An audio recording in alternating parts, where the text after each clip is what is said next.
Here's a new idea. Why don't we insist that anyone who emits carbon should have to compensate for the damage that this causes?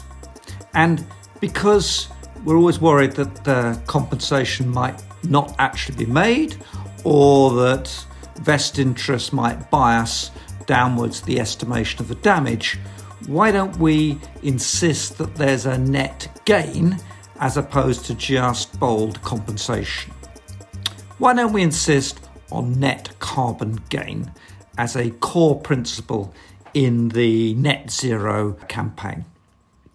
And it's not particularly new in one sense, because we already have net biodiversity gain required for building developments. A developer wants to stick a new housing estate on a wonderful green field, and what they have to do is estimate the loss of biodiversity and then make a net biodiversity gain investment somewhere else, which is going to be greater than the expected loss for the site. So the idea of compensation is pretty straightforward, and why not carbon too? And in a really serious sense, this is not actually a radical departure. It's just the polluter-pays principle. You pollute, you pay. It's what a carbon tax actually is supposed to do, and even the poor choice of a new UK emissions trading scheme to replace the EU's one tries to do that too. Polluters pay. The size of the carbon price should equal the damage that's done.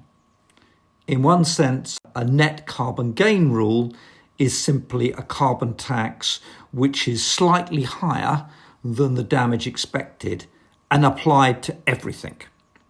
So we could have net carbon gain achieved through the polluter-pays principle.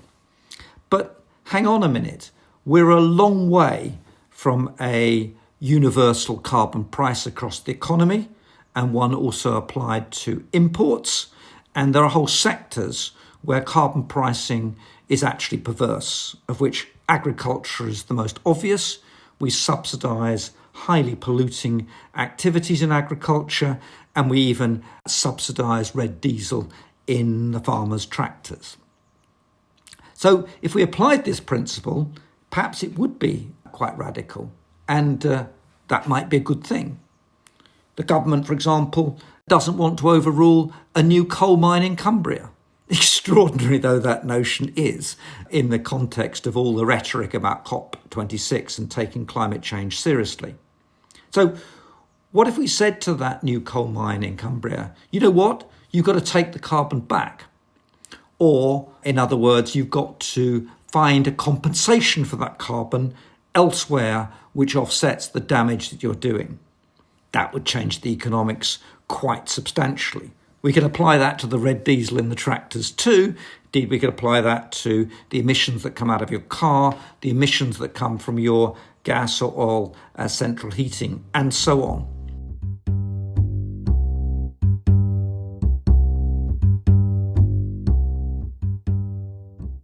That brings us to, well, what exactly are the compensations that ought to be made? This is a problem that many companies confront. There's a dash under ESG and more general pressure on the social license to operate for companies to declare they're going to be net zero. Not many of them have much of a clue what it really means, but let's take them at face value. This means they've got to search around to find compensations, in my terms, net gain carbon compensations, to make good for the emissions that are hard to abate and probably aren't going to go away. Hence the search by energy companies to find potential natural capital projects in forestation and habitat protection, peat bog protection, so on. All pretty good and in principle going in the right direction. That's what net carbon gain means. But there's even more practical turn on this back home. I mentioned at the start that we already have net biodiversity gain. Now here's an interesting fact. It turns out that not only do soils have roughly 4 times the carbon in the atmosphere, so they really matter, but also the carbon in the soils is correlated with biodiversity. Many studies of biodiversity by developers and so on are guilty of what I would call sizeism. They like big furry animals, they focus on newts and bats and so on, all very important, but actually most biodiversity is very small and beneath your feet.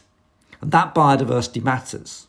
So actually, if you really seriously want to do net biodiversity gain, if you mean what it says on the tin, then actually you should be conserving carbon in the soil and compensating for it. And take a look at any modern development. There's one just outside my village. It's at the moment something like a cross between a paddy field, because it's flooded, and an industrial site. The buildings are going to cover over what was a meadow. It's actually called by our village name with the word meadow after it. And this concreting over much of this meadow will reduce permanently the ability of that meadow to sequestrate carbon and indeed release quite a lot of carbon in the process. Add that to the carbon in the buildings, add that to the carbon emissions from the houses that are put on site, and you can see that under net carbon gain, the costs of this project will be rather different than they're currently reported.